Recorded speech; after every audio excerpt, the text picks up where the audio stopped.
রাজনীতি শুধু ক্ষমতার খেলা নয়, অর্থনীতি শুধু সংখ্যার মেলা নয়, সমাজনীতি কেবল তত্ত্বের জাল নয়, আর দুর্নীতি শুধু শিরোনামে আটকে থাকা গল্প নয়। যে কথাগুলো আমরা প্রতিদিন শুনি কিন্তু সহজভাবে বুঝতে পারি না, যে সিদ্ধান্তগুলো আমাদের জীবন বদলে দেয় কিন্তু কেউ সহজ করে বলে না।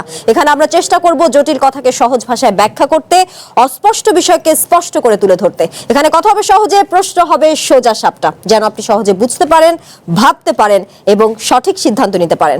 আমন্ত্রণ কঠিন কথা সহজে, সাথে আছি তানিয়া হারুন। জুলাইয়ের প্রতিশ্রুতি ছিল বৈষম্য দূর করা, মানুষের মর্যাদা ফিরিয়ে আনা, সামাজিক নিরাপত্তা ও ন্যায় বিচার প্রতিষ্ঠা। জুলাই আন্দোলনের 2 বছর পেরিয়ে গেলেও সেই প্রতিশ্রুতির কতটা পূরণ হয়েছে তা নিয়ে আছে তর্ক বিতর্ক।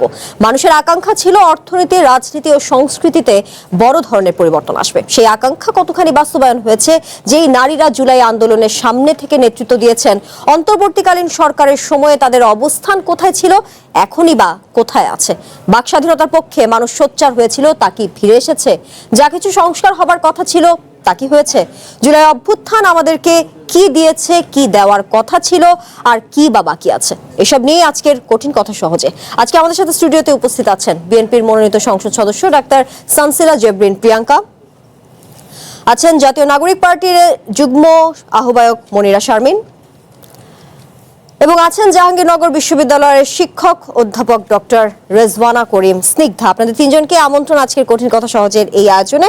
ডাক্তার সানসিলা জেবরিন প্রিয়াঙ্কা, আপনাকে দিয়ে আলোচনা শুরু করতে চাই। আমরা বলছিলাম জুলাই আন্দোলনের 2 বছর পেরিয়ে গেলেও মানুষের যে আকাঙ্ক্ষা ছিল রাজনীতি, অর্থনীতি এবং যেই সংস্কৃতি নিয়ে আমরা বারবার কথা বলি, সেই সংস্কৃতিতে আসলে পরিবর্তন আসবে, বড় ধরনের পরিবর্তন আসবে। সেটা রাজনীতির ক্ষেত্রে হোক, অর্থনীতির ক্ষেত্রে হোক, কিংবা আরো বেশ কিছু বিষয় আছে। তো সেই ক্ষেত্রে জুলাইয়ের যে প্রতিশ্রুতি ছিল বৈষম্য দূর করা কিংবা মানুষের মর্যাদা ফিরিয়ে আনা, নিরাপত্তা নিয়ে যে প্রতিশ্রুতিগুলো ছিল, এই প্রতিশ্রুতিগুলো কতটা আসলে বাস্তবায়ন হয়েছে? প্রাপ্তি এবং অপ্রাপ্তি দুটোই তো আছে, কিন্তু যতগুলো প্রাপ্তির পরিমাণ ছিল বা অপ্রাপ্তির পরিমাণ ছিল, কোনটা আসলে বেশি, কোন দিকে বেশি ঝুঁকে গেছে?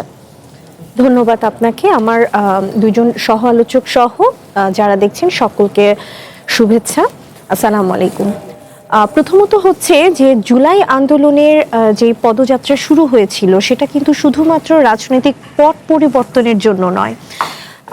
এই পরিবর্তনটা আমরা চেয়েছিলাম একটি রাষ্ট্রের পরিবর্তন, একটি সরকারের পরিবর্তন, মানুষের বাক স্বাধীনতা, গণতান্ত্রিক পরিবর্তন, ভোটের অধিকারের পরিবর্তন সহ প্রত্যেকটা মানুষের জীবন জীবিকা বাঁচানোর জন্য যে যে সেক্টরগুলোতে দুর্নীতি অনিয়ম ছিল সেগুলোকে উতরে এসে একটি সুন্দর বাংলাদেশ দেখার পরিবর্তন। তো বর্তমানে একটি নতুন সরকার এসেছে এবং 6 মাস বয়স হয়েছে এই সরকারের। এখানে অনেক পরিবর্তন হয়েছে, আমরা বাক স্বাধীনতা পেয়েছি।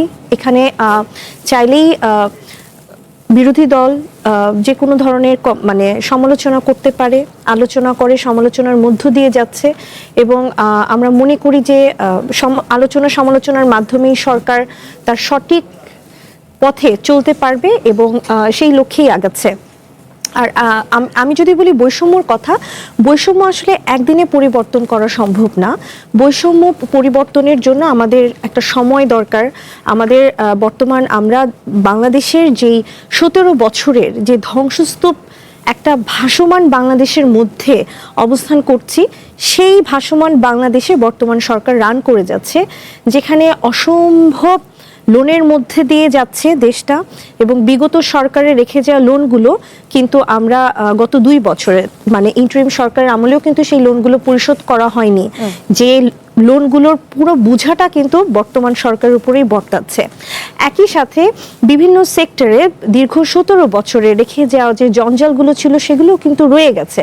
তো এই জিনিসগুলো পরিবর্তন করতে বেশ খানিকটা সময়ের প্রয়োজন এবং বর্তমান সরকার চেষ্টা করছে সেই লক্ষ্যে আগানো। তবে একটি মহল আছে যারা কন্টিনিউয়াসলি দেখা যাচ্ছে, আমরা বর্তমান সরকারের গঠনমূলক সমালোচনা ডেফিনেটলি একটা গণতান্ত্রিক রাষ্ট্রের অধিকার, কিন্তু অপরাজনীতি করার জন্য যে সমালোচনাগুলো করা হচ্ছে সেটা কিন্তু অ্যাকচুয়ালি ঠিক না। যেটা আমরা দেখছি যে দীর্ঘ 17 বছরে একটা ফ্যাসিস্ট সরকারের নির্যাতনের মাত্রা চূড়ান্ত পর্যায়ে চলে যাওয়ার পরেই কিন্তু দেশের ছাত্র জনতা, সাধারণ মানুষ থেকে শুরু করে সকল রাজনৈতিক দল একসাথে মাঠে নেমেছিল। তবে বর্তমান সরকারের কোনো ছোট ছোট অ্যাক্টিভিটিস পছন্দ না হলেই হুট করে একে তাড়িয়ে দেওয়া, ওকে ওই দেশে পাঠিয়ে দেওয়া, এই সরকারের ডিউরেশন বেশি দিন থাকবে না, এই যে এই ধরনের মতবাদ, এটা কিন্তু একটা বৈষম্য বুঝায় না। এবং গণতান্ত্রিক রাষ্ট্রে এটা আমরা 2 মাস 3 মাস 6 মাসের মাথায় নতুন নতুন সরকার আশা করবে, এটা দেশের জনগণও মেনে নেবে। নিশ্চয়ই। ডাক্তার সানসিরা জেবরিন প্রিয়াঙ্কা, আপনি বলছিলেন বিগত সরকারের যেই সব সেক্টরে জঞ্জালগুলো রয়ে গেছে সেগুলো আসলে এত দ্রুত আসলে পরিবর্তন করা সম্ভব নয়। আপনারা ক্ষমতায় এসেছেন 6 মাস এবং 6 মাসের সরকার আসলে সবকিছু খুব দ্রুত বদলে দেবে সেটি আশা করাটাও যেমন ভুল, কিন্তু 6 মাসে যা কিছু পরিবর্তন করা যায়, যা কিছু সম্ভব, সেগুলো কতটা পরিবর্তন হয়েছে? বিশেষ করে এই যে বিরোধী দলের উপর দমন পীড়ন যেই অভিযোগগুলো আছে, চাঁদাবাজির যেই অভিযোগগুলো আসছে, যে ক্ষেত্রে আবার সিন্ডিকেটের অভিযোগগুলো আছে, সেগুলো কেন আসলে নিয়ন্ত্রণ করা যাচ্ছে না? চাঁদাবাজির যে কথাটি বললেন, চাঁদাবাজি যতটুক না হচ্ছে তার থেকে বেশি হচ্ছে প্রচার এবং প্রসার করা হচ্ছে, এবং বিভিন্ন সময় যে বিভিন্ন জায়গায় টুকটাক যে হামলা মামলা বা মব তৈরি করা হচ্ছে, এটাও কিন্তু খতিয়ে দেখতে হবে যে এটা কি আসলেও বিএনপির কোনো কর্মী করছে, অঙ্গ সহযোগী সংগঠনের কোনো কর্মী করছে বিএনপির হয়ে, নাকি এর সাথে বিগত ফ্যাসিস্ট আমলের যারা একটি দল, রাজনৈতিক দলের সাথে সম্পৃক্ত, তারা তাদের মানে মুখোশটা একটু পরিবর্তন করে অন্য কোনো রাজনৈতিক দলের হয়ে যে বিএনপিকে পচানোর জন্য তারা চেষ্টা করছে কিনা, সেটাও কিন্তু দেখার বিষয় আছে যে অ্যাকচুয়ালি কারা ছোট ছোট মব তৈরি করছে। আর চাঁদাবাজির ক্ষেত্রে আমি একই কথাই বলবো যে এখানে শুধু বিএনপিকে দোষ দিলে হবে না। আমরা যদি প্রকৃতপক্ষে কোনো বিএনপির কোনো নেতা কর্মী কোনো ক্রাইম করে থাকে, ইনস্ট্যান্ট কিন্তু দল সাথে সাথে একটা সিদ্ধান্ত নেয় এবং তাদেরকে বহিষ্কার করে দেওয়া হয় কিন্তু, ঠিক আছে? তো দল কিন্তু তার মতন তার যে সিস্টেমিক ওয়েতে চলছে, কিন্তু আমরা যে এক তরফা খালি হচ্ছে বিএনপিকে দোষ দিয়ে যায়, এটা কিন্তু ঠিক না। কারণ এখানে হচ্ছে আমাদের এখনো বুঝতে হবে যে ফ্যাসিস্ট সরকারের হয়তোবা সাবেক প্রধানমন্ত্রী দেশ থেকে চলে গেছেন, কিন্তু তার যত নেতা কর্মী আছে সবাই কিন্তু দেশে আছে। হ্যাঁ, এবং তারা কন্টিনিউয়াসলি চেষ্টা করছে দেশে কোনো না কোনোভাবে কোনো অরাজকতা তৈরি করা।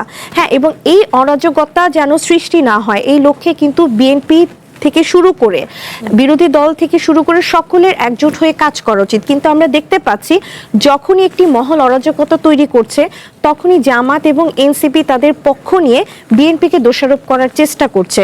কিন্তু এই ধরনের কমপ্লেন কিন্তু সাধারণ মানুষ বুঝে, এবং বুঝে দেখেই যে ওই যে হুট করেই যে বললাম যে হচ্ছে আমরা মাঠে নেমে পড়বো, ঘরে ঘরে দুর্গ গড়ে তুলবো, আমরা এখনই আর এই সরকারকে মেনে নেওয়া যাচ্ছে না, এই ধরনের কথাবার্তা ভেগ টার্ম মনে হচ্ছে আমার কাছে।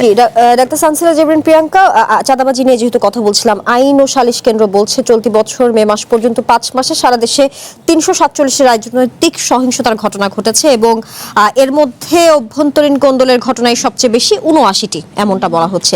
এসব ঘটনায় ক্ষমতাসীন বিএনপি নেতাকর্মী নিহত হয়েছেন অন্তত 14 জন। বলা হচ্ছে এই যে ঘটনাগুলো, এর নেপথ্যে আছে আধিপত্য এবং অন্তর্নিহিত যেই চাঁদাবাজির দ্বন্দ্ব, অর্থাৎ নেতৃত্বের নেতাকর্মীদের মাঝে। সেক্ষেত্রে এটা কেন নিয়ন্ত্রণ করা আসলে যাচ্ছে না?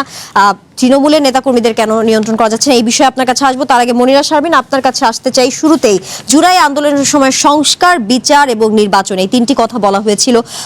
সংস্কার এবং বিচার আগে, এরপরে নির্বাচন। নির্বাচন তো অনুষ্ঠিত হয়েছে, সুষ্ঠুভাবে অনুষ্ঠিত হয়েছে।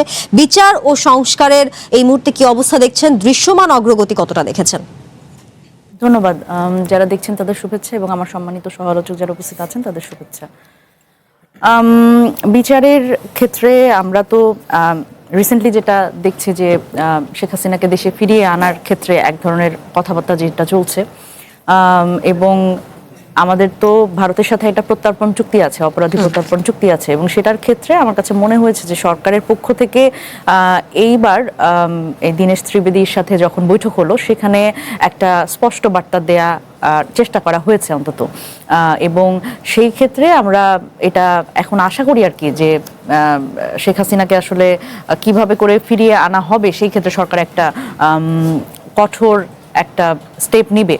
এবং এই ক্ষেত্রে আমরা দেখেছি যে আসলে ভারতে বসে যেভাবে করে আসলে শেখ হাসিনা তার বক্তব্য দিচ্ছে, এবং সেই জায়গা থেকে আসলে সেখানে যেভাবে করে ভারতের মাটি সেই মাটিতে বসেই এই কর্মকাণ্ডগুলো করছে, এবং সেখানে আমরা দেখছি বাংলাদেশি অনেকেই গেছে সেখানে। তো এই জায়গা থেকে সরকারের আরো কিভাবে করে আসলে চাপ প্রয়োগ করা যায়, এবং এখানে একটা খুব গুরুত্বপূর্ণ ব্যাপার যে ভারত যদি আসলে না স্বাভাবিক স্বাভাবিকভাবে সুপার পাওয়ারের একটা হচ্ছে ভারত, এবং শুধুমাত্র এতদিন তো আমরা বন্ধু রাষ্ট্র হিসেবে বলে এসেছি, কিন্তু সত্যিকার অর্থে দেখা গেছে যে বন্ধুর থেকে প্রতিবেশী, যেটা বারবার করে বলছিলেন দীনেশ ত্রিবেদী, যে প্রতিবেশী তো পরিবর্তন করা যাবে না। তো এটা তাদেরও আসলে মনে রাখতে হবে যে বাংলাদেশও তো তাদের প্রতিবেশী, বাংলাদেশকেও তো তারা পরিবর্তন করতে পারবে না। সুতরাং এই জায়গায় একটা স্পষ্ট বার্তা দেয়া এখান থেকে, যে যাতে করে দ্রুততম সময়ে শেখ হাসিনাকে আসলে দেশে ফিরিয়ে এনে বিচারের মুখোমুখি করা যায়। এবং এখনো আমরা দেখছি কিন্তু আজকে আনন্দবাজার পত্রিকা তারা কিন্তু একটা জাহাঙ্গীর কবির নানকের একটা ইন্টারভিউ নিয়েছে, এবং সেই ইন্টারভিউ কিন্তু প্রচার করা হচ্ছে সদর্পে। তো সেটা আসলে ভারতীয় মিডিয়া এই শেখ হাসিনার ইন্টারভিউর পরে আবার আনন্দবাজার পত্রিকায় এই ধরনের একটা ইন্টারভিউ প্রচার করলো, এবং সেই জায়গা থেকে সরকারের এর পরে আসলে সরকার কি স্টেপ নেবে বা ভারতকে কি বার্তা দিবে, এটা একটা খুব গুরুত্বপূর্ণ বিষয়। এবং এখানে বিচারের ক্ষেত্রে আমার মনে হয় যে একটা দীর্ঘসূত্রিতা আছে এবং একটা স্লোনেস আছে, যেটা আমরা দেখছি যে ট্রাইব্যুনালের অনেক ক্ষেত্রে যারা শহীদ পরিবার তারা বলছে যে যারা আওয়ামী লীগের যাদের বিরুদ্ধে মামলা তারা জামিনে বের হয়ে আসছে এবং তাদের হুমকি দিচ্ছে। সুতরাং এই জায়গাগুলোতে কিন্তু আরো বেশি সতর্ক হওয়া প্রয়োজন সরকারের পক্ষ থেকে। এবং সংস্কারের কথা যদি বলি, সংস্কারে একেবারে পরিষ্কারভাবে আমরা এক ধরনের প্রতারণা দেখলাম বিএনপির। এটা তো মনে হয় যে বিরোধী দল হিসেবে না, এটা বাংলাদেশের সাধারণ মানুষ সবাই এটা প্রত্যক্ষ করেছে, যে একেবারে নির্বাচনের পরেই যেভাবে করে আমাদের মানে যদিও সংবিধান মন্ত্রী, নিন্দুকেরা বলে সংবিধান মন্ত্রী, কিন্তু উনি আসলে মাননীয় স্বরাষ্ট্রমন্ত্রী আর কি। তো উনি যেভাবে করে আসলে 180 ডিগ্রি ঘুরে গেলেন এবং উনার যে কিছুই মনে পড়লো না, উনার বক্তব্য এবং দেখা গেছে যে বিএনপির স্ট্যান্ডিং কমিটির বিভিন্ন সময়ে করা সংবাদ সম্মেলন, এই জায়গাগুলোতে উনারা যেভাবে করে আসলে সংস্কারের একটা কথা দিয়েছিল এবং গণভোট বাস্তবায়নের ক্ষেত্রে উনারা যে একটা প্রমিস করেছিল, সেই জায়গা থেকে তারা সরে এসছে। তো এই জায়গায় এখন মানে এই সরকারের পক্ষ থেকে যে বলা হচ্ছে যে মাত্র তো 6 মাস হলো, আমরা সেটি বাস্তবায়ন করব, এটি নিয়ে আসলে কি বলবেন? দেখেন 6 মাসে কি হয় নাই আমাকে এইটা একটু বলেন। মানে ধরেন এই যে আপনি একটা তথ্য দিলেন, আমি আরেকটা তথ্য দিই। হিউম্যান রাইটস সাপোর্ট সোসাইটি তাদের সূত্র মতে হচ্ছে কোন্দলে এবং সহিংসতায় বিএনপির অন্তঃকোন্দলে 37 জন নিহত হয়েছে গত 6 মাসে। আবার যদি বলি যে 830টি সহিংসতা এবং এটার 81% হচ্ছে বিএনপির করা আর কি। ধর্ষণের শিকার হয়েছে এই 6 মাসে 404 জন নারী ও শিশু। আর 6 মাসে হয়রানির শিকার হয়েছে সাংবাদিকদের কথা যদি বলি 383 জন। সুতরাং এই 6 মাসে তো অনেক কিছু ওনারা করেছেন। তো এই 6 মাসে কি আসলে আর মানে ভালো কিছু কি ওনারা করতে পারতেন কিনা, এটা একটা গুরুত্বপূর্ণ, মানে সংস্কারটা কি এতই কঠিন ব্যাপার কিনা। দেখেন এখানে এইবার আমরা আবার দেখব যে রাষ্ট্রপতি সেই আগের নিয়মেই রাষ্ট্রপতি, দলীয় রাষ্ট্রপতি নিয়োগ হবে আবার আগের মতো করেই। এবং আপনি যেই পরিবর্তনগুলো হয়তো আমরা করতে পারতাম এই সংস্কারের ক্ষেত্রে, যদি তারা প্রথমেই এই সংস্কার পরিষদের যে শপথটা সেটা যদি ওনারা নিতেন, তাহলে আরো অনেক পরিবর্তন আমরা এর মধ্যে করতে পারতাম। সেটা কিন্তু হয় নাই। এবং আমরা যেটা দেখছি যে সেইটার ক্ষেত্রে যে সরকারের খুব বেশি আন্তরিকতা আছে, আমরা সেটাও আসলে দেখছি না। এবং দেখেন এই 6 মাসে ওনারা আরো অনেক কিছু করেছে, আরো অনেক কিছু। দেখেন এই যে আমি যদি বলি যে বারবার করে তেল সংকটের কথা বলা হয়েছে, যুদ্ধের কথা বলে, কিন্তু এই সংকটটা তো আসলে একটা তৈরি করেছে, মানে একটা তৈরি করা সংকট। এবং এই সংকটটা ট্যাকেল দেওয়ার জন্য তারা আসলে কি করেছে, দেখা গেছে যে এই সরকারকে আমরা আসলে নির্বাচনের পরে বারবার করে বলতে শুনেছি বিএনপি সরকার জনগণের সরকার, কিন্তু আমরা দেখলাম যে এই সরকারটা এখন অলিগার্কদের সরকার হয়ে গেছে। কারণ আমরা দেখছি যে ধরেন এই জ্বালানি তেলের দাম, আপনার মনে থাকবার কথা, যেভাবে করে প্রথমে হচ্ছে জ্বালানি সংকট তৈরি করা হয়েছে, সংকটগুলো আসলে তৈরি করা হয় এবং দেখবেন যখন এই জ্বালানির দাম বেড়ে গেল তখনই দেখবেন যে এই বাড়ার পরেই দেখবেন সংকটটা কমে আসছে, আলটিমেটলি জনগণের পকেট কাটা যাচ্ছে। এবং আপনি দেখেন বসুন্ধরাকে যেভাবে করে, এই যে বসুন্ধরার মতো অলিগার্ককে যেরকম করে জ্বালানি তেলের যে একটা ইজারা দিয়ে দেওয়া হচ্ছে, এইখানে এই তেল আমদানি এবং সরবরাহর ক্ষেত্রে যেভাবে করে নাটকীয়ভাবে এই পুরো ঘটনাটা সাজানো হলো, বিপিসির চেয়ারম্যানকে সরিয়ে দেওয়া এবং এই যে দ্রুততম সময়ের মধ্যে আন্তর্জাতিক দরপত্র আহ্বান করার জন্য যেই 42 দিন সময় থাকে সেটা কমিয়ে 10 দিনে নিয়ে আসা এবং তড়িঘড়ি করে এই একটা নীতিমালা বেসরকারি খাতে এই জ্বালানির আমদানিটাকে দেওয়ার জন্য একটা নীতিমালা তৈরি করা, যেভাবে করে প্রেশারাইজ করে করা, এই জায়গাগুলোতে কিন্তু বিএনপি একেবারে পুরোপুরিভাবে সিন্ডিকেট বানাচ্ছে এবং সিন্ডিকেটকে শক্তিশালী করার একটা প্রয়াস তৈরি করেছে। আমরা যেমন ডাক্তার সানসিলা জেবরিন প্রিয়াঙ্কাকে আমি জিজ্ঞেস করছিলাম আর কি, যে 6 মাসে আসলে এত কিছু তো পরিবর্তন হবে না, কিন্তু যা কিছু আসলে পরিবর্তন করা দরকার, যেমন কিছু অভিযোগের কথা বলেছিলাম, সিন্ডিকেটের বিষয় আছে, বাজার সিন্ডিকেটের কথা, চাঁদাবাজির কথা, সেই ক্ষেত্রে ওগুলো আসলে নিয়ন্ত্রণ কেন করা যাচ্ছে না? এই যে অন্তর্কোন্দলের কথাও আমি উল্লেখ করেছিলাম, যে স্ট্যাটিস্টিকটা দিচ্ছিলাম, ওগুলোতে আসলে বাধা কোথায়, কেন বন্ধ করা যাচ্ছে না? আপনার কি মনে হয়? এখানে আমার মনে হয় যে এই পুরো সিস্টেমের সাথে বিএনপির মানে বিএনপির সদিচ্ছা নাই প্রথমত, এবং এই পুরো সিস্টেমের সাথে বিএনপিরই যারা আসলে দেখবেন বিভিন্ন মানে এমপি মন্ত্রী তারাই এটার সাথে যুক্ত। মানে এটা ছাড়া তো আপনি আর কিছু মানে পাবেন না। আপনি আমাকে বলেন যে বাংলাদেশের একটা এই যে সিন্ডিকেট কেউ দেখে না, সিন্ডিকেটকে দেখা যায় না, ধরা যায় না, তাহলে সিন্ডিকেট আসলে কারা? সিন্ডিকেট তারাই, এবং সিন্ডিকেট তারাই যাদের সাথে ক্ষমতাসীনদের এক ধরনের নেগোসিয়েশন থাকে, এবং পার্সেন্টেজ, আমরা তো আবার পার্সেন্টেজের যুগে এখন ঢুকে পড়েছি। আপনি দেখেন পার্সেন্টেজের যুগে ঢুকে পড়েছি কেন বলছি, যে এই যে বসুন্ধরাকে যেভাবে করে এই বিপিসির মতো লাভজনক 48,000 কোটি টাকার একটা প্রতিষ্ঠান, লাভজনক প্রতিষ্ঠানকে যেভাবে করে আসলে বেসরকারি খাতে দিয়ে দেওয়া হচ্ছে, আমদানিটা মানে তেল আমদানিটাকে বেসরকারি খাতে দিয়ে দেওয়া হচ্ছে, এটার ক্ষেত্রে কি আপনার কি মনে হয় যে সরকারের সাথে একটা নেগোসিয়েশন নাই? পার্সেন্টেজ তো আছে। এবং দেখেন ইন্টারিম সরকারের সময় করা 295টা ওষুধের যেভাবে জীবন রক্ষাকারী ওষুধ, সেটাকে যেভাবে করে আবার কোম্পানির হাতে দিয়ে দেওয়া হলো, সেখানেও তো একটা পার্সেন্টেজের খেলা আছে। আগে মনে হয় 10% হতো 2001 থেকে 6, এখন হয়তো পার্সেন্টেজ একটু বাড়বে। আর কি তারেক সরকারে আসলে তো পার্সেন্টেজের একটা খেলা থাকে। জি মনিরা শারমিন, এই সংস্কৃতি কি আসলে কালের পর কাল একই রকম থাকছে কিনা? আওয়ামী লীগের সময় আমরা একই ধরনের অভিযোগ পেয়েছিলাম, অন্তর্বর্তীকালীন সরকারের সময় আমরা দেখেছিলাম জামায়াত এবং এনসিপির যে আধিপত্য, সেটাও আমাদের সেই সময় নানা অভিযোগ। আপনি কি আসলে মনে করেন যে ইন্টারিম সরকারের সময় জামাত এবং এনসিপির আধিপত্য ছিল? তাহলে আপনি আপনি আপনি আসলে এটা বিশ্বাস করেন? বিভিন্ন এটা তো এই যে বলার অভিযোগগুলো তো ছিল, যেমন বিশ্ববিদ্যালয়গুলো থেকে শুরু করে সেবা খাতে 12,000 কথা আপনি যদি বলেন, আপনি অভিযোগের কথা যদি বলেন, বিএনপি তো আমি আসছি, আমি তো বিএনপি আছি, আমি জামাত এবং এনসিপি। দেখেন যে আপনি যদি এই অভিযোগগুলোর কথা বারবার করে বলেন, জামাত এনসিপির কয়টা মন্ত্রী হচ্ছে বিএনপি সরকারে আছে? আপনি বলেন জামাত এনসিপি যাদের কথা বলছেন, অন্তর্বর্তীকালীন সরকারের সময়কার কথা, আমি এখনকার কথা বলছি। ইন্টারিম সরকারের কথা নিশ্চয়ই ডাক্তার সানসিলা জেবরি এই জায়গাটা আমাদের আসলে বুঝতে হবে, এই জায়গায় আমাদের একটু পরিষ্কার হতে হবে যে ইন্টারিম সরকার যদি জামাত এনসিপির সরকার হতো, তাহলে এই বিএনপি সরকারে আমরা কেমন করে? ডক্টর ইউনূস কিন্তু সব সময় প্রকাশ্যে বলতেন শুরু থেকে শেষ পর্যন্ত যে আমাকে নিয়োগ দিয়েছে। আচ্ছা এখানে অসুবিধাটা কোথায় বলেন তো? ছাত্র উপদেষ্টারা না, অসুবিধা নেই, অসুবিধার কথা আমি হ্যাঁ ছাত্র উপদেষ্টারা তাকে নিয়োগ করতে ঠিক আছে। সেই সময় এনসিপি দিকে তিনি যে ঝুঁকে গিয়েছিলেন, এই সেই সময় যে অভিযোগগুলো ছিল আমি আপনাকে দেখাতেও পারি, সেগুলো সমস্যা। অভিযোগগুলো তো অনেক আছে, আমি বলি শোনেন। ঘটনা বিশ্ববিদ্যালয়গুলো তো জামাত সংশ্লিষ্ট বিভিন্ন নিয়োগ আমরা দেখেছি। তাহলে এনসিপির কথা কেন বলেন? জামাতের কথা বলেন আলাদা করে। না জামাতের কথা আছে, কিন্তু না আমি তো জামাতের মধ্যে করি না, আমি তো না বিএনপি 22 বছর, আমি জামাতের কথা, আমি এনসিপির কথা। আপা আপনি আমাকে এনসিপির কথা করেন, এবং বিএনপি আমি যদি বলি এখন জামাত আর বিএনপি সরকারের কথা যদি আমি বলি, তাদের প্রেমের কথা যদি আমি বলি, তাহলে এটা আলাদা প্রসঙ্গ, আমাকে সেই প্রেমের কথা বলতে দিতে হবে, ঠিক আছে? এখন আমি আপনাকে বলি সেই সময় ছাত্র উপদেষ্টাদের বিরুদ্ধেও অনেক অভিযোগ ছিল, নিশ্চয়ই আপনি অবগত, আমি সেটা নিয়ে বলছি যে ছাত্র উপদেষ্টাদের বিরুদ্ধে কি অভিযোগ, এবং সেই অভিযোগ এখন বিএনপি সরকার আসছে না। বিএনপি সরকার তদন্ত করুক, বিএনপি সরকার তদন্ত করে বের করে আমাকে শেষ করতে দিতে হবে। আমার কথার মধ্যে অনেক ইন্টারাপশন হয়েছে। হ্যাঁ আমি একটু বলি, বিষয়টা হচ্ছে যে একবার আপনারা বলছেন যে ইন্টারিম সরকার জামাত এনসিপি সরকার ছিল, এখন আবার বলছেন যে এনসিপির বিরুদ্ধে অনেক ধরনের অভিযোগ। আপনি তো জামাতেরটা বলতে মানা করলেন। অবশ্যই আমি তো জামাতের দায় নিব না, অফ কোর্স নট। আপনি কি বললেন আপু? আপনি বললেন যে আপনি একবার বললেন জামাত এবং এনসিপি সরকার ছিল, তখন আমি যখন জামাতের অভিযোগের পর এনসিপিটা আসবো, আপনি বললেন যে জামাতের কথা আমাকে বলবেন। আপনি বললেন যে জামাত এনসিপি সরকার বলছেন। হ্যাঁ তখন এই আধিপত্য ছিল দেখেই বলা হয়েছিল।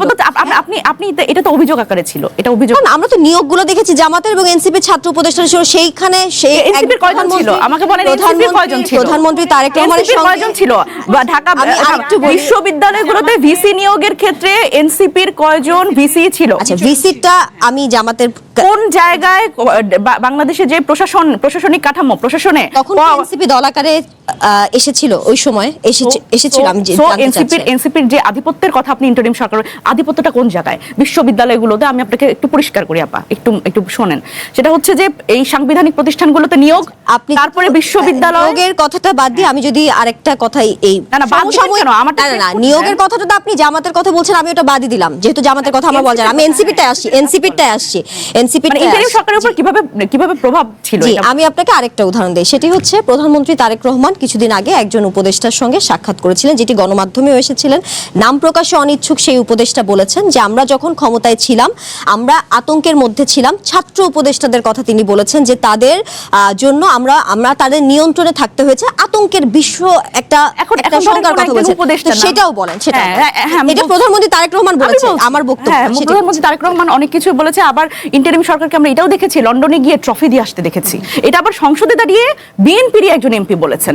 এবং আমরা এটাও দেখেছি যে এই ইন্টারিম সরকারের আইনমন্ত্রী, অ্যাটর্নি জেনারেল এখন আইনমন্ত্রী এবং হচ্ছে নিরাপত্তা উপদেষ্টা এখন পররাষ্ট্রমন্ত্রী। সুতরাং আমাদেরই আসলে প্রশ্ন হয় যে এই কি বলে ইন্টারিম সরকারে আসলে কাদের আধিপত্য বেশি ছিল। এবং ইন্টারিম সরকারে আপনি জানেন যে অর্থ উপদেষ্টা ছিলেন তিনি তো আমাদের মির্জা ফখরুল ইসলাম আলমগীরের বন্ধু। সুতরাং এর পরেও যদি আপনারা বলেন যে এখানে হচ্ছে শুধুমাত্র আমাদের দুইজন ছাত্র উপদেষ্টা এবং পরবর্তীতে আরেকজন যুক্ত হয়েছে, এর কারণে হচ্ছে পুরো সরকারটাই এনসিপির সরকার হয়ে গেছে, তাহলে আমার মনে হয় যেখানে আমার কিছু বলার বোধহয় থাকে না।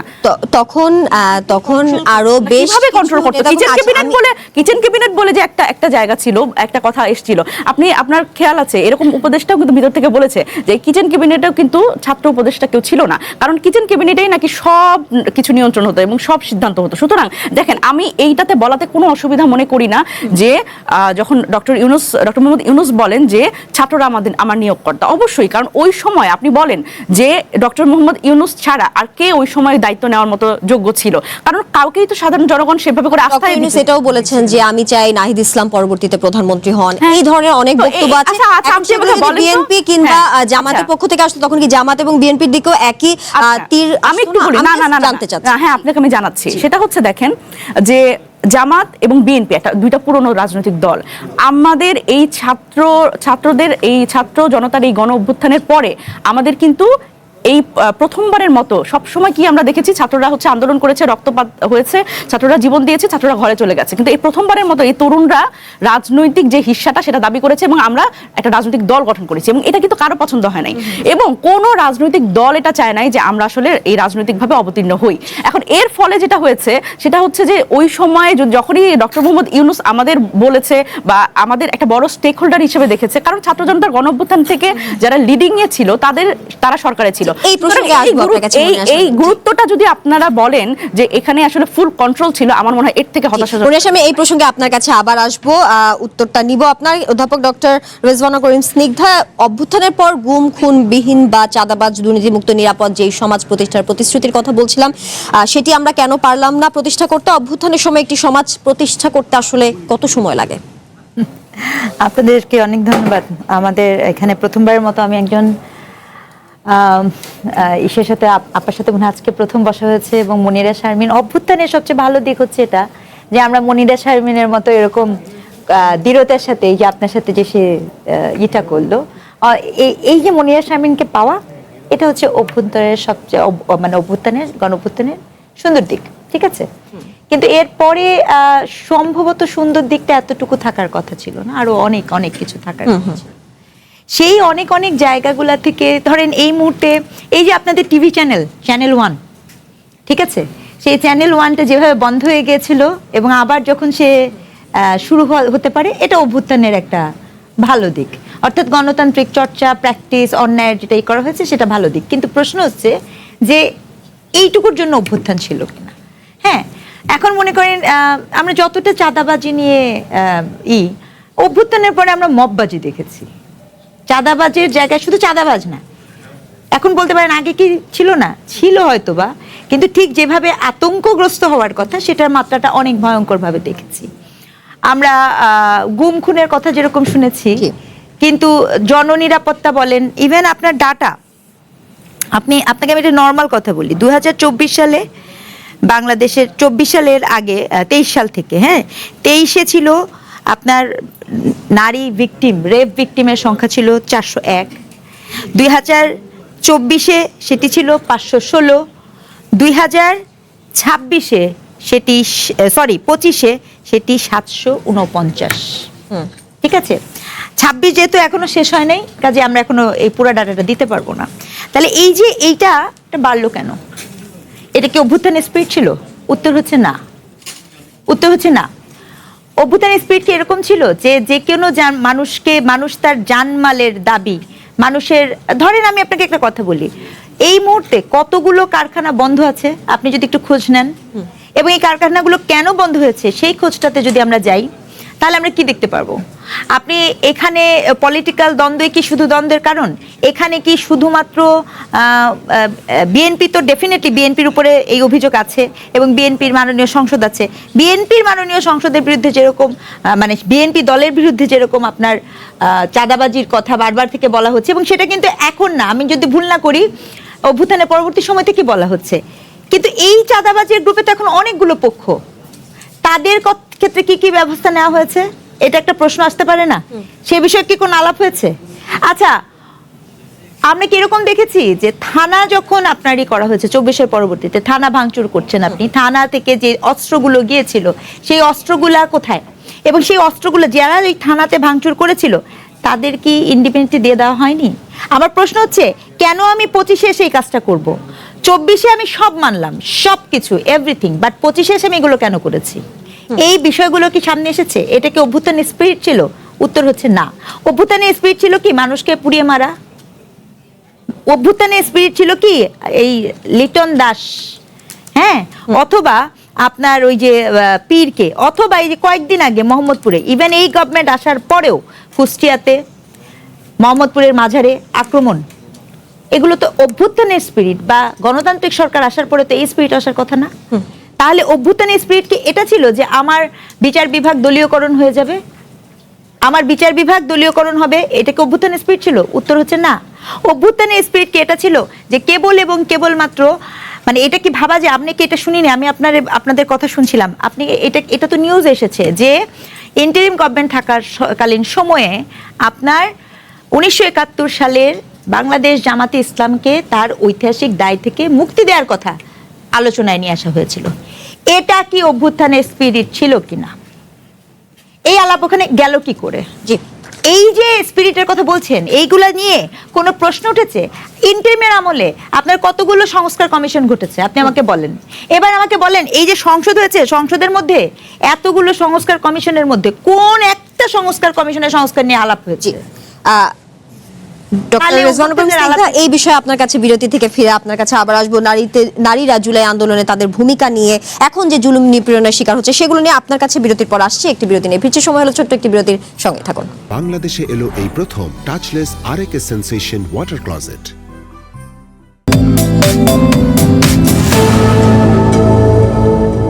স্বাগত আরো একবার কঠিন কথা সহজের আজকের আয়োজনে। ডক্টর রেজওয়ানা করিম স্নিগ্ধা, বিরতির আগে আমরা যেমনটা আলোচনা করছিলাম, জুলাই আন্দোলন তরুণদের একটি নতুন রাজনৈতিক দলের জন্ম দিয়েছে, কিন্তু এই আন্দোলন দেখা গেছে সেই দলটি, এই যে নতুন যেই দলের কথা বলছি, সেই দল যখন ডানপন্থী রাজনীতির দিকে ঝুঁকে পড়াটা আসলে জাতির জন্য, জনগণের জন্য কতটা হতাশাজনক, এরপরে আমি নারীদের ভূমিকা নিয়ে আসবো। দেখেন, আপনি যদি এখানে আমাকে ব্যক্তিগত মতামতের কথা জিজ্ঞেস করেন, সেখানে একটা কথা বলবো যে এনসিপি, প্রথম কথা হচ্ছে এখানে যদি এনসিপির কথা বলেন, একটা রাজনৈতিক দল যে শুধুমাত্র তারা খুলে ফেলবে, অথবা 24-এর পরবর্তী সময়ে তারা যে ক্ষমতার সাথে যুক্ত হয়ে যাবে, এটা ছিল তাদের প্রথম ভুল। এর কারণ কি, আপনি যদি নর্মালি দেখেন যে জনগণের বিশাল বড় একটা আস্থার জায়গা ছিল তারা, এবং এমন আস্থা যেটা কিন্তু কালে ভদ্র কেউ দেখে না, আকাঙ্ক্ষা, আস্থা।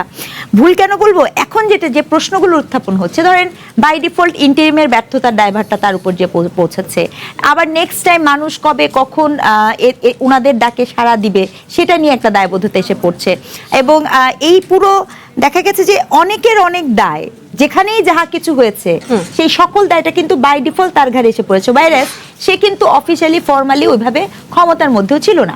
এতে করে কি হয়েছে, সে না তো দল গঠন করতে পেরেছে, না তো তার ওই জায়গাটাতে সে কোনো কর্তৃত্বপূর্ণ বা কৃতিত্বপূর্ণ কোনো কাজ করতে পেরেছে।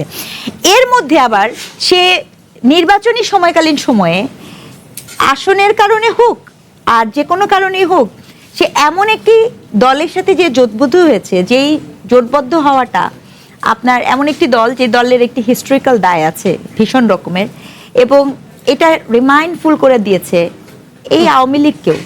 কারণ আওয়ামী লীগও এক সময় 1996 সালে যখন এই জামাতের সাথে জোটবদ্ধ করেছিল, সে এক্স্যাক্টলি সেম ডায়লগটা দিয়েছিল।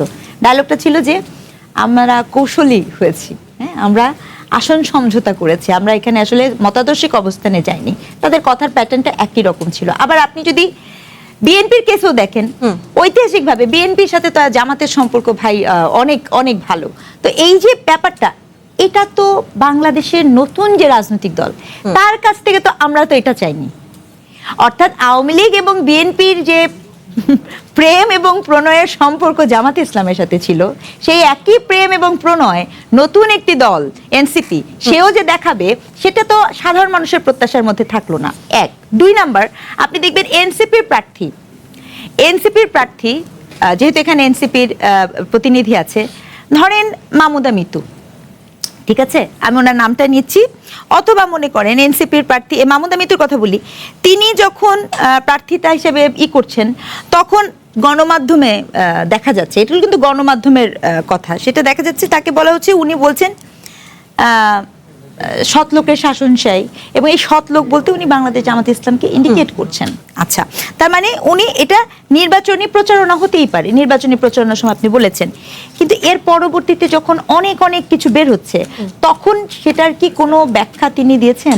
এটা একটা প্রশ্ন আমার, দিয়ে থাকলে আমার চোখে পড়েনি। এক। দুই নাম্বার, আপনি দেখবেন এনসিপি একটি তরুণ দল, তার কাছে তো অনেক কিছু প্রত্যাশা, এবং আমি যতটুকু বুঝি যে তারা যেহেতু একদম শিক্ষিত, তাদের নেতা সার্জিস আলম, তাদের নেতা আসিফ মাহমুদ সজীব ভুইয়া, রাইট, তাদের নেতা পাটোয়ারি, ঠিক আছে। এবার এই যে পাটোয়ারি এবং সার্জিস আলম, তারা যে হেলমেট ছাড়া বাইসাইকেল পরে শোডাউন করেন, তরুণ প্রজন্মকে কি শিক্ষা দিচ্ছেন, কি মেসেজ দিচ্ছেন? আসতেছি, তাই না নেতা? আরেকটা আছে, আরো আছে তো, হ্যাঁ। তারপরে মনে করেন তাদের যে মানে ভাষা, এই কথাটা তো দেখেন, ভাষা নিয়ে বিভিন্ন মানুষ বিভিন্ন খারাপ কথা সবসময় বলেছে, কিন্তু এই এনসিপি তো আমরা যখন তাদের ডাকে সাড়া নিয়েছিলাম, তাদের ভাষা ছিল হচ্ছে বুকের ভিতর অনেক ঝড়, বুক পেতেছি গুলি কর। তাদের ভাষা ছিল হচ্ছে বাংলা ব্লকেট। তাদের এই ভাষা হঠাৎ করে এত বাংলাদেশে এলো এই প্রথম টাচলেস আরএকে সেন্সেশন ওয়াটার ক্লজেট। নিম্নগামী হলোটা কি করে, এটা একটা প্রশ্ন। জি, ডাক্তার সানসিলা জেবরিন প্রিয়াঙ্কা, নারীদের ভূমিকা নিয়ে যদি কথা বলি, নারীরা জুলাই আন্দোলনের সামনে থেকে নেতৃত্ব দিয়েছে, আমরা সেই সময় দেখেছি পাবলিক বিশ্ববিদ্যালয়গুলো বা প্রাইভেট বিশ্ববিদ্যালয়গুলো, কিন্তু 24-এর 5ই আগস্টের পর নারীদের উপর যে জুলুম নিপীড়ন, অর্থাৎ রাস্তাঘাটে নারীদের পোশাক নিয়ে কটূক্তি, মারধর করা হয়েছে, সেই ক্ষেত্রে এই যে নারীদের নিরাপত্তা বা জুলাইয়ের পর 5ই আগস্টের পর যখন জুলাইয়ের সেই প্রতিশ্রুতি কেন রক্ষা গেল না, নারীদের আসলে ভূমিকা এখন কোথায় দেখছি আমরা? প্রথমত হচ্ছে, নারীরা যারা ছাত্র জনতার আন্দোলনে সম্পৃক্ত হয়েছিল, তারা সকলেই চেয়েছিল বাংলাদেশকে একটি স্বাধীন রাষ্ট্রে পরিণত করার জন্য। তারা কিন্তু ক্ষমতার লোভে ফ্রন্ট সাইডে আসেনি, বা হচ্ছে তারা কোনো দল গঠন করবে সেই লক্ষ্যেও আসেনি। এবং যারা ফ্রন্ট সাইডে ছিল এবং যারা এখন বর্তমানে সম্মুখে নেই, তাদের সকলকে বলা যায় যে তারা প্রকৃতপক্ষে দেশপ্রেমী, তারা ক্ষমতার লোভী নয়। আর নারীদের যে সম্মান, এটা সবসময় বজায় রাখার জন্য কাজ করতে হবে যেমন সঠিক, কিন্তু একই সাথে বাংলাদেশের প্রেক্ষাপটে নারীদের সম্মান ক্ষুণ্ণ করাটা খুবই স্বাভাবিক। এবং আমরা নারীদের নিয়ে এত কথা বলি, জেন্ডার ইকুয়ালিটি নিয়ে কথা বলি, নারী অধিকার নিয়ে কথা বলি, কিন্তু আলটিমেটলি এই অধিকার রক্ষার জন্য বা নারী নির্যাতন, দমন, পীড়ন প্রতিরোধ করার জন্য আমাদেরকে আরো অনেক বেশি কাজ করতে হবে। এবং আমাদের নারীদেরকে, যদি আমি বলি যে আমি একটা দল রিপ্রেজেন্ট করি, উনি একটা দল রিপ্রেজেন্ট করে, কিন্তু আমরা যেই দলই রিপ্রেজেন্ট করি না কেন, আমরা যদি সকলে একসাথে নারীর পক্ষ হয়ে কথা বলি, তাহলে কিন্তু আমাদের মধ্যে কোনো প্রতিবন্ধকতা থাকার কোনো ব্যাপারই থাকবে না। কিন্তু সমস্যা হচ্ছে যে আমরা নারীরা যারা নাকি একটু সামনে এসে কথা বলতে পারি বা প্রতিবাদ করতে পারি, তারা কতটুকু ইউনাইটেড ভাবে কাজ করি, এটা একটা পয়েন্ট। আরেকটা হচ্ছে যে নারীর অধিকার আদায়ের জন্য নারীর যে আইনগুলো আছে এগুলোকে আরো বেশি এস্টাবলিশ করার জন্য আমাদেরকেই কাজ করতে হবে। আমি আপনারা একটু আগে যে কথাটি বললেন যে সংস্কার নিয়ে বিএনপি সংস্কার নিয়ে প্রতারণা করেছে, সেই ব্যাপারে আমি একটু বলতে চাই। সংসদে কিছু স্থায়ী কমিটি হয়, তার মধ্যে আমাদের সংবিধানের একটা কমিটি আছে। সেখানে কিন্তু বিরোধী দলকে বলা হয়েছিল যে আপনারা আপনাদের সিলেক্টেড কিছু পার্সন দেন মেম্বার অফ পার্লামেন্টের মধ্যে, যাদেরকে আমরা এই সংসদীয় কমিটিতে রাখবো। আমার জানা মতে স্টিল নাও তারা সেই মেম্বার অফ পার্লামেন্টের নাম দেয়নি। তার মানে কি, সংবিধান সংস্কারের জন্য যারা এত বেশি চিৎকার করছে কিন্তু তারা প্রয়োজনীয় সময় তারা নামগুলো দিতে পারছে না। তো এটা কি এস্টাবলিশ করে আমার জানা নেই। আর আরেকটা জিনিস মনির আপা বলেছেন, যেটা যে রাষ্ট্রপতি তো হচ্ছে যে দলীয়ভাবেই নিয়োগ হবে, এটাও কিন্তু ভুল। কারণ আপনারা দেখেছেন বিএনপি 2/3 মেজরিটি 2/3 এর উপরে মেজরিটি নিয়ে বর্তমান পার্লামেন্ট গঠন করেছে। আর এটা তো হচ্ছে বাংলাদেশের নাগরিকরাই বিএনপিকে ভোটের মাধ্যমে এনেছে। সুতরাং এখানে তো এবং সংসদ সদস্যদের ভোটের মাধ্যমেই হবে। সো দেখা যাচ্ছে যে বিএনপির মনোনীত যিনি রাষ্ট্রপতি, তিনি মনে হয় বলছিলেন সংবিধান সংশোধনের বিষয়টি নিয়ে নিশ্চয়ই বলছিলেন। সংবিধান সংশোধন করতে গেলে সেই ক্ষেত্রে সেটি করেও করা যেত, উনি মনে হয় তেমনটা উল্লেখ করেছেন। সংবিধান তো আমরা জানি যেটা আপনি বলছেন ওই আগে হ্যাঁ, কেউ দলের বিরুদ্ধে বলতে পারবে না। না কিন্তু সেখানে তো অপোজিশন পার্টির মেম্বার অফ পার্লামেন্টদেরকে ইনভাইট করা হয়েছে, কিন্তু তারা যদি সেই নামগুলো না দেয় তাহলে সেই কমিটিতে তো তারা থাকছে না। ব্যাপারটা এরকমই বুঝাচ্ছে।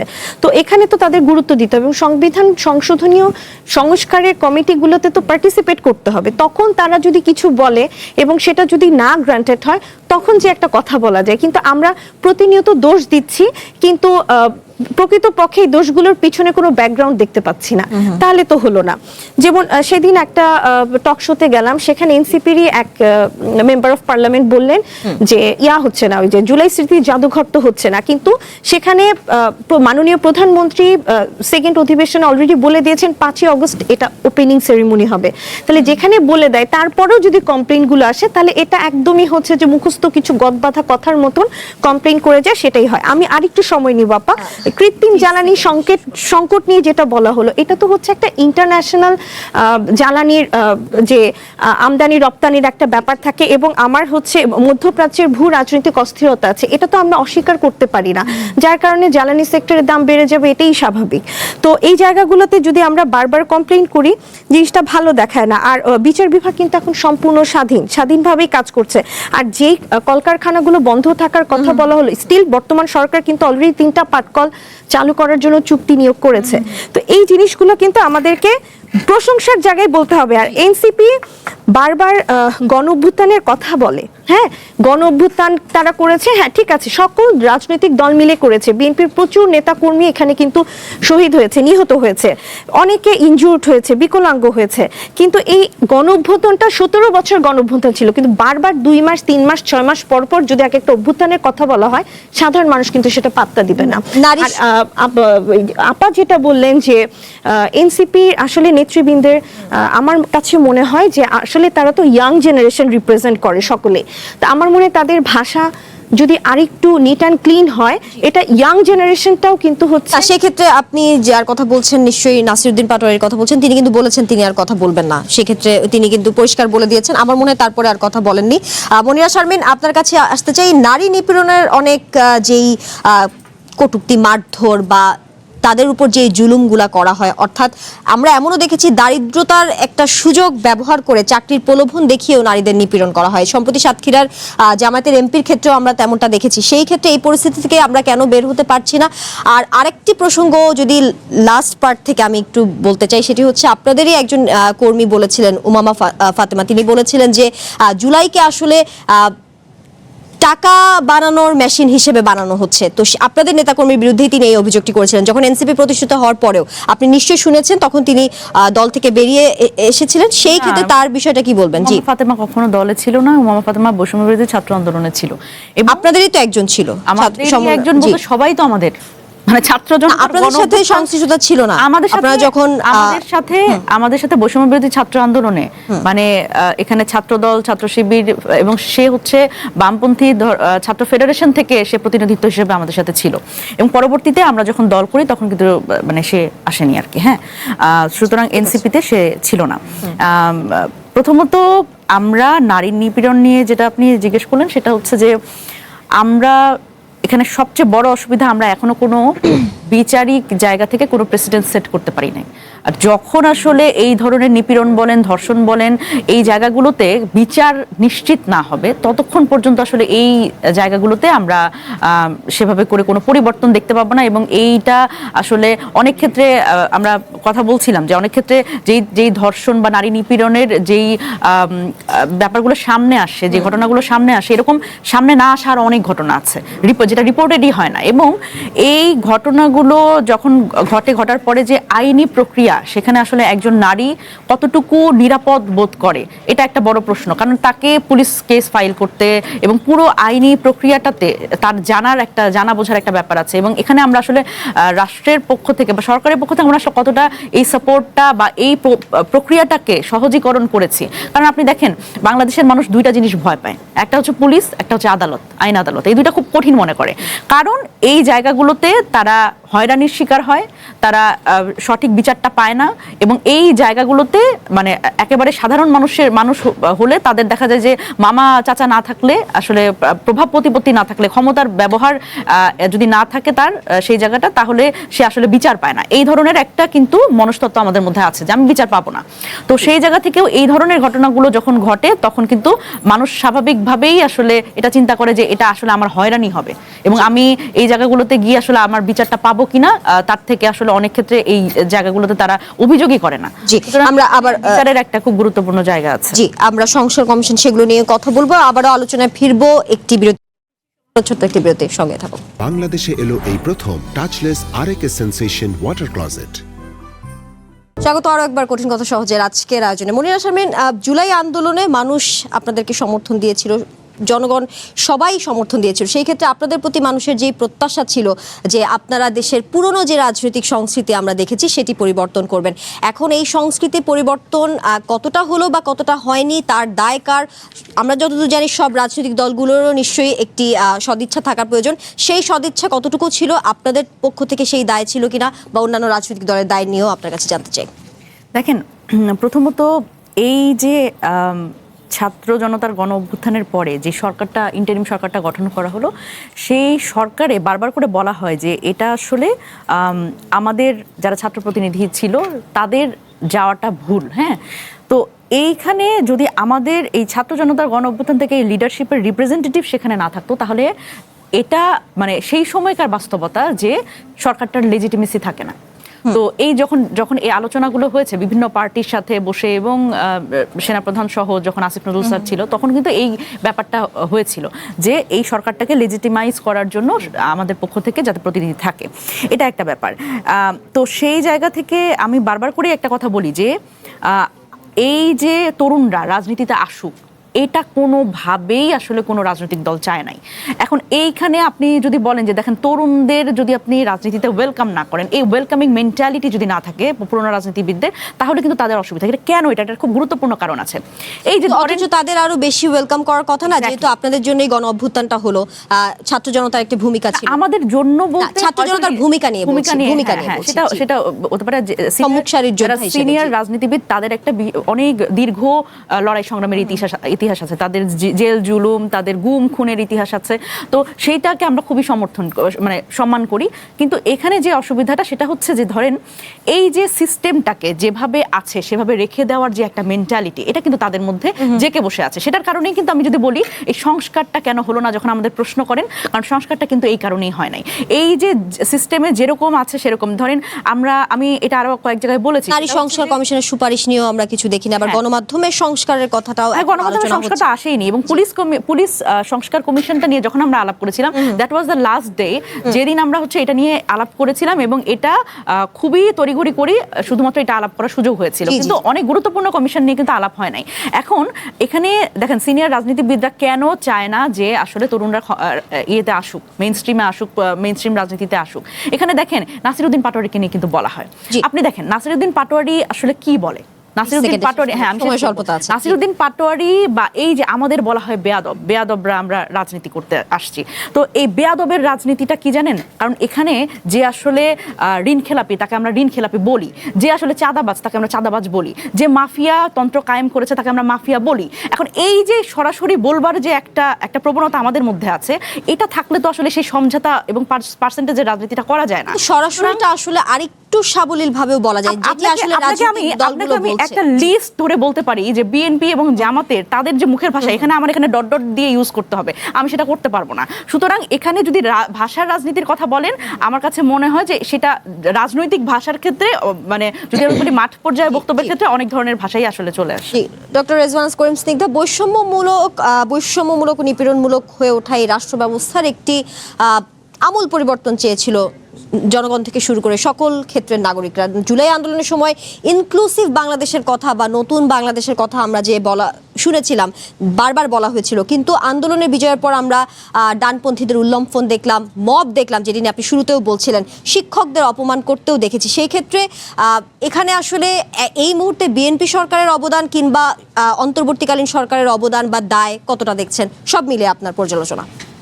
দেখেন, প্রথম কথা হচ্ছে যে অনেক কিছু তো হয়েছে। আমরা আসলে সত্যিকার অর্থে 2024-এ বিশাল আকাঙ্ক্ষা নিয়েছিলাম, অনেক বিশাল আকাঙ্ক্ষার কারণে হয়তো আমাদের দুঃখবোধ, কষ্টবোধ, তাড়নাবোধ অনেক বেশি। এবং 24-এ একটা ভীষণ ম্যাসাকার তো হয়েছে।